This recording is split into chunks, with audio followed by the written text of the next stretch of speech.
Bhojpuri power star Pawan Singh का song जिंदगी 2 release होते ही दोस्तों इस पर लग चुका है बहुत ही बड़ा इल्जाम, वो भी अक्षरा सिंह के तरफ से। और इसको लेकर के अक्षरा सिंह जा सकती है अदालत तक। तो क्या है खबर की पूरी जानकारी बताएंगे आपको डिटेल में। लेकिन उससे पहले अगर आप चैनल पर नए हैं तो वीडियो को दिल से लाइक करके चैनल को सब्सक्राइब जरूर करें। और बिना समय लेते हुए आइए वीडियो को शुरू कर देते हैं।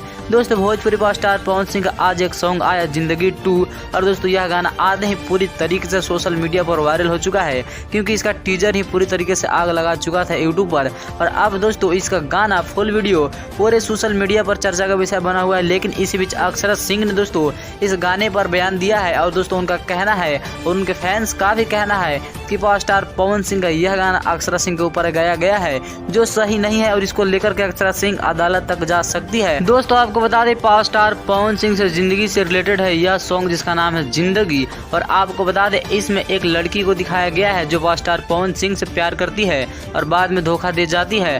और दोस्तों इसी पर आधारित यह वीडियो सोशल मीडिया पर वायरल हो रहा है। और लोग जो है दोस्तों यानी फैंस जो है पावर स्टार पवन सिंह के और अक्षरा सिंह के सारे लोग अक्षरा सिंह को ही देखकर इस वीडियो को देख रहे हैं। यानी कि जो लड़की को दिखाया जा रहा है वीडियो में उन्हें लोग अक्षरा सिंह ही समझ रहे हैं कि अक्षरा सिंह ने ही पावर स्टार पवन सिंह के साथ इस तरह से धोखा दिया था। और अब दोस्तों अक्षरा सिंह इसी बात को लेकर के काफी ज्यादा गुस्से में नजर आ रही है। और आपको क्या लगता है, क्या वाकई पावर स्टार पवन सिंह उनके लिए सॉन्ग गाए हैं या यह सिर्फ सॉन्ग है? कमेंट बॉक्स में जरूर बताइएगा।